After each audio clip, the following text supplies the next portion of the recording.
All right, it is 9 a.m. and we've got a lovely bit of content to get through today. So I'd love to promptly start us off again by saying good morning and good afternoon to everyone wherever in the world you are joining us from today. Thank you all very much for joining our very first webinar of the new Pinsight in Practice series. Today we will be discussing best practices for debriefing Pinsight results. And before I get started, even with a round of introductions, I would just like to take a few moments to share a little bit about the background and the goals of this particular webinar series. This new Pinsight in Practice webinar series will feature various HR and talent management professionals who actually use Pinsight in their day-to-day. And it's our hope that we can really provide a platform to share experiences and stories and lessons learned over the years. And so by attending and listening in on these webinars, you'll have additional opportunities to really strengthen your understanding of Pinsight, the simulations, our analytics, explore new ways of using the platform, and really fine-tune your practice as well as the methods that surround your practice and usage of Pinsight as well.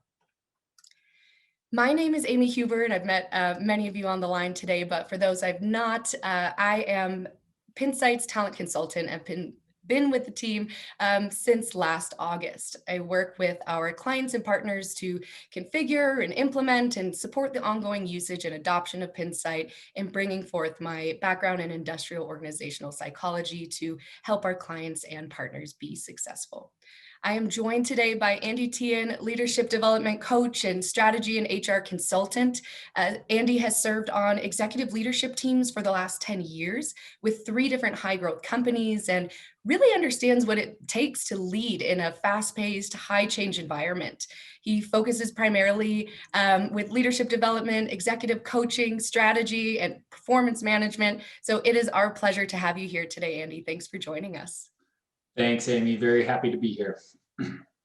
Before we dive in, I just want to give a little bit of preview into what we'll be touching on today. We'll hear more from Andy about the importance of debriefing, defining success, some lessons learned from real scenarios and addressing common challenges over the years. Just a few housekeeping items before we get started. We'll try to make some space at the end for question and answers, but feel free to submit those questions throughout our webinar today using the chat window. And where appropriate, we might be able to fold in those questions into the conversation as well. All right, so diving right into it, Andy, I've got to know, I'm wondering, how many debriefing sessions do you think you have facilitated with leaders so far?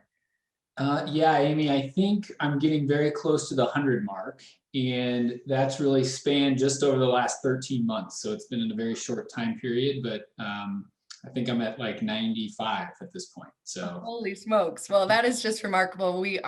I'm so grateful that you can be our first co-host in this webinar to share that wisdom with our audience today. And speaking of audience, I know that we've got some individuals from various organizations, geographical regions, various industries. So can you tell us a little bit more about the different contexts that you facilitated those 95 debriefing sessions in? yeah, absolutely. So it's really been across 2 organizations, and the majority of them have been with a local healthcare organization here in Denver with about 10,000 employees. So very large, complex healthcare system supporting over about 700 leaders. And then the other, on the opposite end of the spectrum, a very small, less than 100-person startup, a technology startup also here locally. So the healthcare organization is really using Pinsight as a baseline tool to help provide leaders access to create leadership development plans inside a larger performance and development process. And then the small startup was more of a formal leadership development program where Pinsight was the main tool used in conjunction and parallel with like 360-degree feedback and appraisals. So both very well thought out, structured approaches for how Pinsight's fitting into their organizations. Yeah, absolutely. It sounds like it. And it sounds like they've devoted, quite a bit of time and resources to allow leaders the space to debrief results with you and reflect on that experience. So, I'm wondering, because they've carved out so much time for that, why is debriefing so important for those who have experienced a simulation? Yeah, I think there's really two reasons. First, for the organization, and then second, for the individual. So, for your organizations, it's really an investment of money and time. You're investing in the tool, you're investing in your people, and you want to be sure that you communicate that to them. And the most effective way to do that can be to sit down and really have a dialogue and discuss what the experience was like and what they're going to take away from it.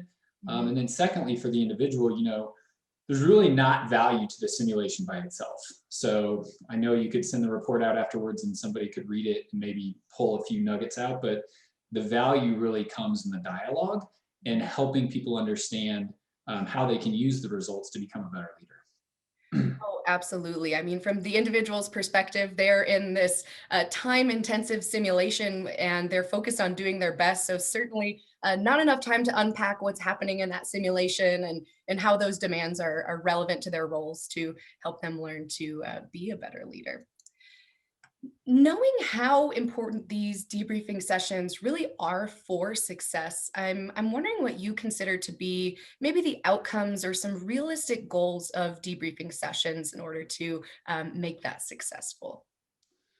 Sure. I don't, I know different organizations might use the tool for different things, whether it's hiring or promoting or qualification or just for development.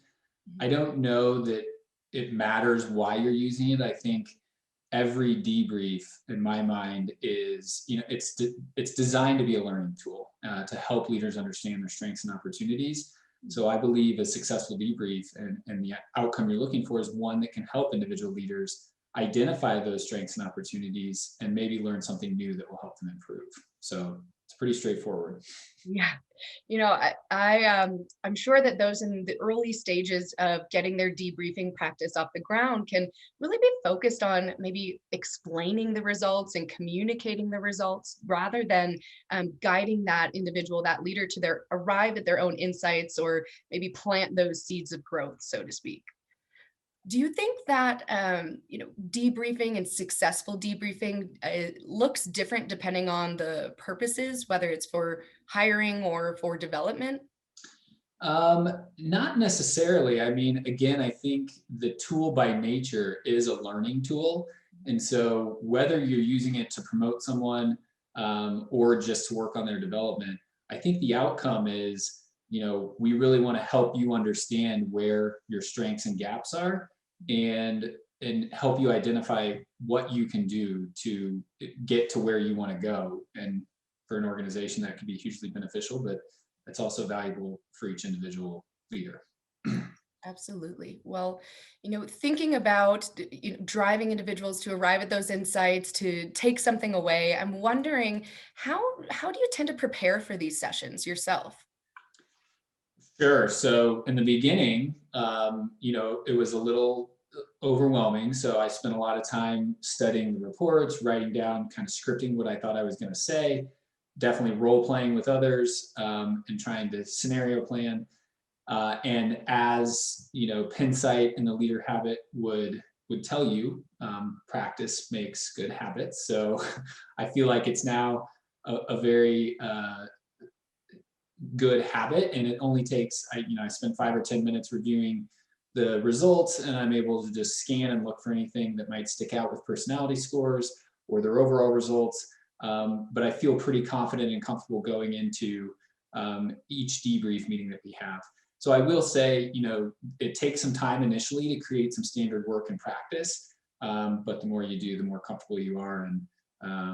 And if you have that goal or what the outcome you're looking for is, it kind of reduces some of the pressure that you're really just there to help leaders build awareness and identify how to get better. Yeah. So it's a pretty fun conversation. Yeah. Now, do you take any steps to specifically prepare leaders for the conversation on the flip side of that? Yeah, good question. So I definitely think it's important to make sure that the simulation goes well. So using Pinsight's recommendations on how to send instructions to register and prepare and be in a quiet place and have technology is good. But for the debrief, no, I keep it. We don't send really anything in advance so that it can be, yeah, kind of a conversation that happens in the moment. So very little to help leaders prepare for the actual debrief session. Mhm. I know that is a question we receive quite often is, should I be sending those results ahead of time? Should I wait until the session? And I think, in my personal experience, some of that certainly depends on the organizational feedback culture or individual readiness. But, whatever the decision ultimately is, as long as there is dedicated time for debriefing, you avoid any risk of misinterpretation and ensure that that report doesn't just sit on a desk, that you actually are able to have that conversation and drive action afterwards. Right. Well, I'd love to really dive into the thick of it, so to speak, and talk about the actual facilitation and conducting that debriefing session. So, I'm wondering if you can tell us a little bit more. We've talked about preparing, spending a little bit of time with the report, but once you've got that individual in the room, how are you structuring and approaching those debriefing sessions? Yeah, I think there's many factors to consider, and this could vary from organization to organization. But for the most part, generally speaking, I found that it's 60 minutes to get through the whole report from personality to the actual results in the 9 box is a good amount of time. Hmm. I found it very difficult to get through the whole assessment in less than 60 minutes. And Hmm. then, what I think is really critical is how do you want to spend time making connections for folks of how does this tie to larger work? Why are you doing this? Are you supporting them with other resources as next steps from this? So anything you want to review or go over to help make connections for folks to help them understand the value and the why behind this, Hmm. you might want to allocate an extra 15 or 30 minutes. So depending on that, you might want to make it a 90-minute debrief is what I found has been the most helpful. Hmm. The other thing for me is I've always been in a situation where I don't know the leaders that I'm sitting down with. So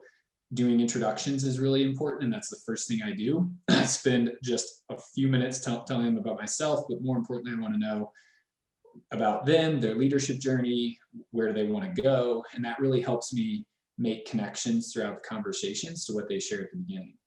So it kind of depends on what it is you have to present.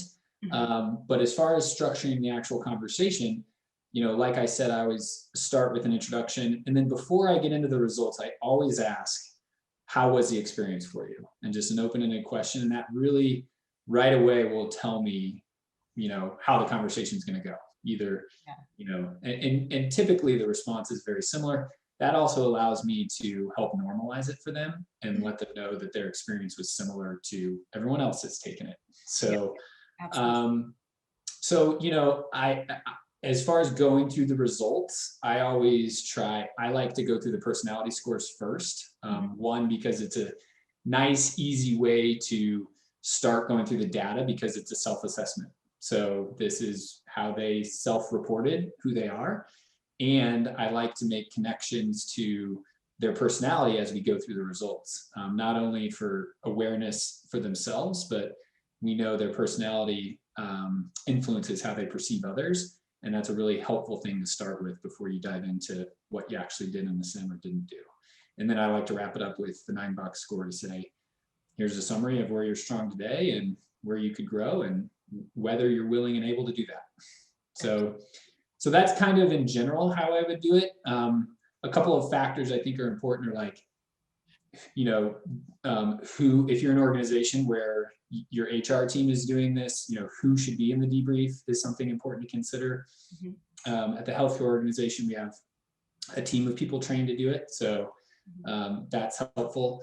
And whether it should be the person supervisor or not. So I think you want to flush all that out really clearly before you move forward. Absolutely. So, it sounds like you were saying that 60 minutes is perfect to get through all of Pinsight, but you need to wrap around some time for, additional conversation about how else that individual will be supported for development within the organization, and setting the stage up front, gathering some of that personal experience and feedback around their goals is so critical to ensuring that that session remains highly personalized and focused on them. And I think something we've touched on is having some of that structure and preparation can be helpful, but you still need to remain a bit flexible, so to speak, because it is certainly an art of debriefing. Yeah, that's a good point, Amy. So I view my role as that managing the debrief is really facilitating the conversation to help the leaders realize their strengths and opportunities. So what that means is I don't have the answers or solutions for them. I try to really reinforce that there's not a right or wrong answer, and it's just whether you demonstrated these behaviors throughout. And so the best way to go through that is to ask open-ended questions throughout the discussion. Things like, how does this sound to you? What does this look like? How does this show up in your daily work? To really get them to share with you what their experience of the results are. And so yes, being flexible and ready to improvise or pause and pivot is really important. You don't want to force results down people's throats depending on how they're showing up to the conversation. Yeah, of course. I think that is such a great segue. I'd love to hear a little bit from you about, these best practices in action. Can you recall maybe a particular time where you led a leader to maybe an impactful realization or an aha moment, if you will? Tell us a little bit about that situation. Sure. I'd like to think that in most debriefs, there's some nugget or people have some realization or something new that they've learned. And I usually try to ask at the end of the conversation that question to kind of gauge how successful it was.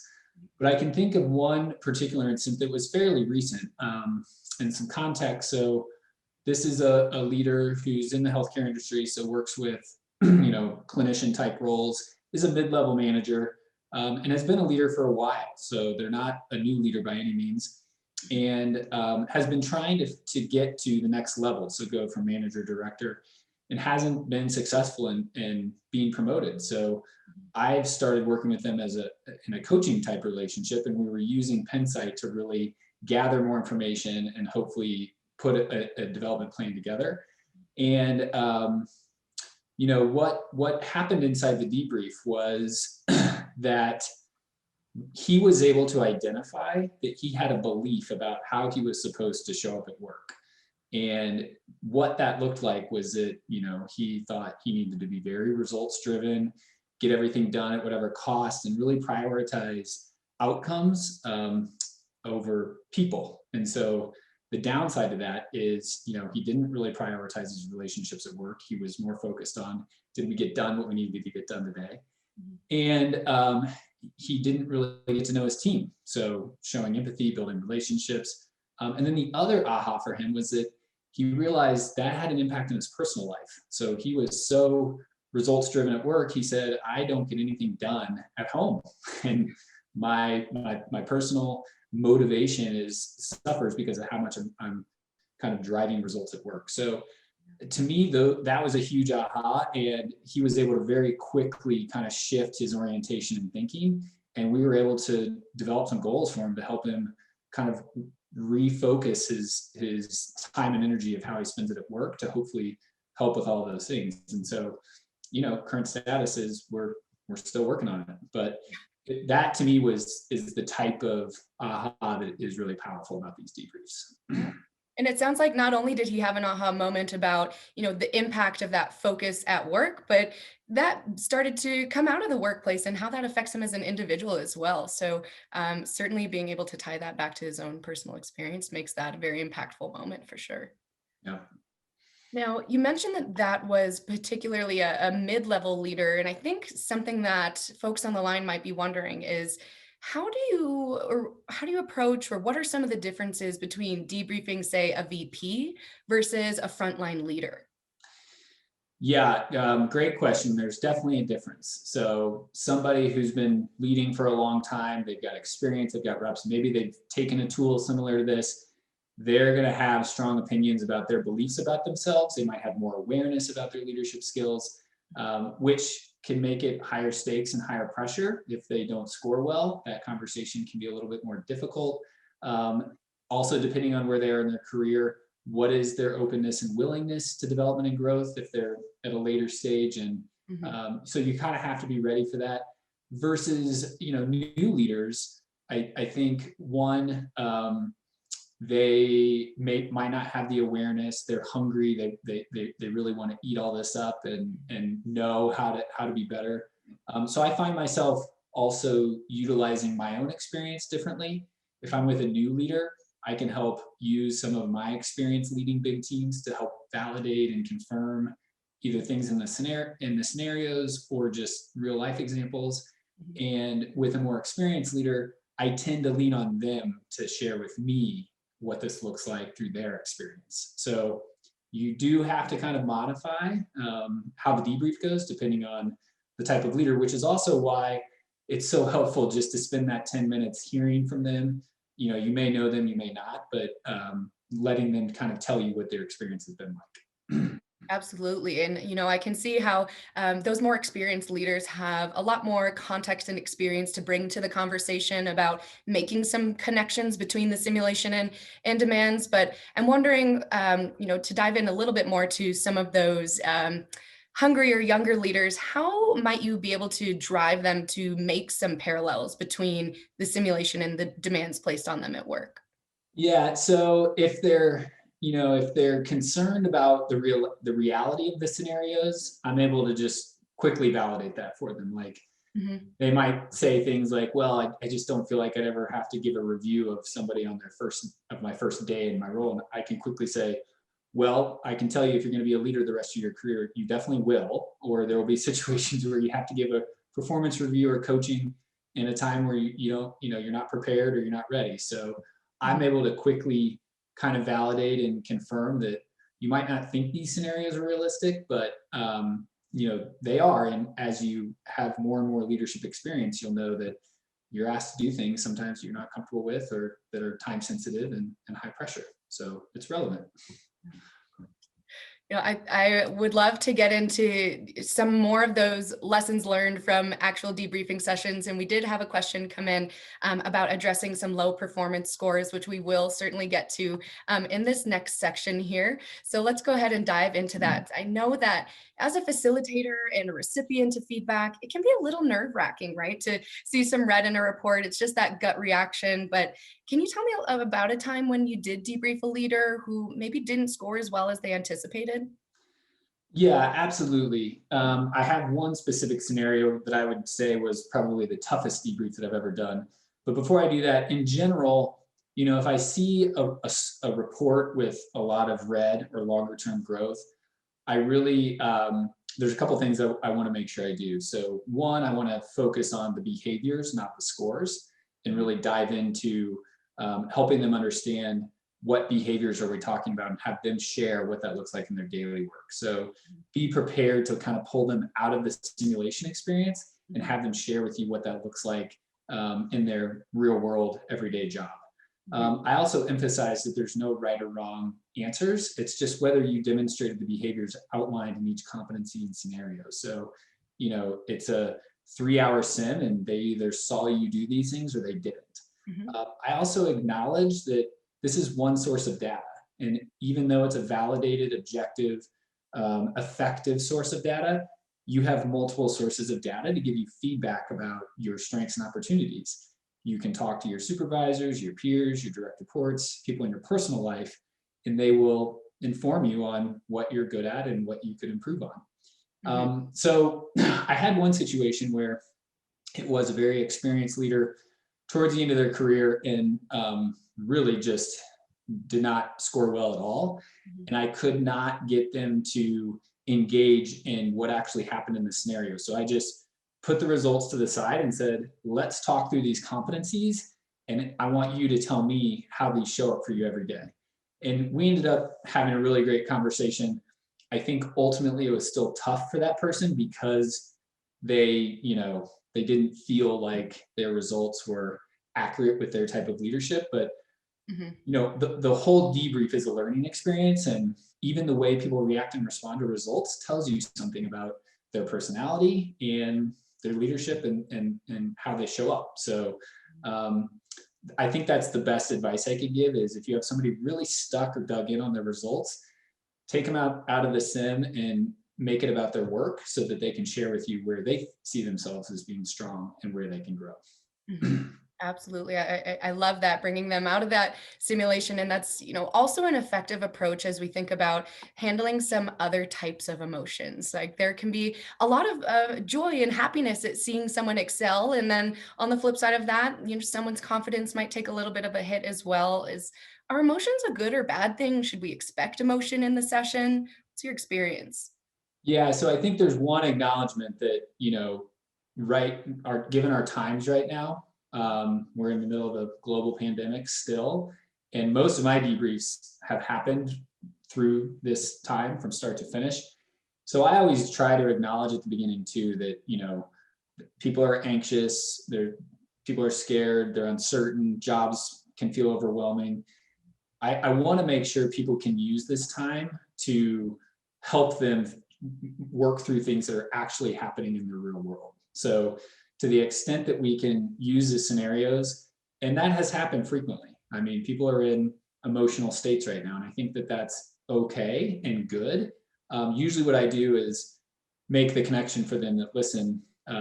This means that you care. You're not alone. That times are difficult right now, and I try to help them use our time. Like I ask them, what's most challenging for you right now? And let's actually talk through that using these behaviors and competencies. So really turning it into some tangible things that they can take away, I think is really helpful. Absolutely. There is kind of one more common question I'd like to touch on, and I think you are just uniquely positioned to speak to this, given that you have facilitated debriefs in multiple contexts. And so I'm wondering how the impact of organizational culture contributes to how you approach the development and debriefing sessions. Yeah, it absolutely does. I mean, I think the more you can make connections for folks for how this ties to organization mission, strategy, goals, or larger initiatives, Mhm. the more they're going to walk away feeling engaged, connected to the organization. So there's huge benefit in making sure that your companies have a very clear purpose and reason, and that you're communicating clearly why this investment in your team is so important to help you achieve larger organizational goals. So that's where I think it's really important to have some of that time spent having that dialogue, even on an individual basis. The other Mhm. thing you have to consider is, do you have executive buy-in? Is the executive team bought in, or do you have an executive sponsor who's really championing this work?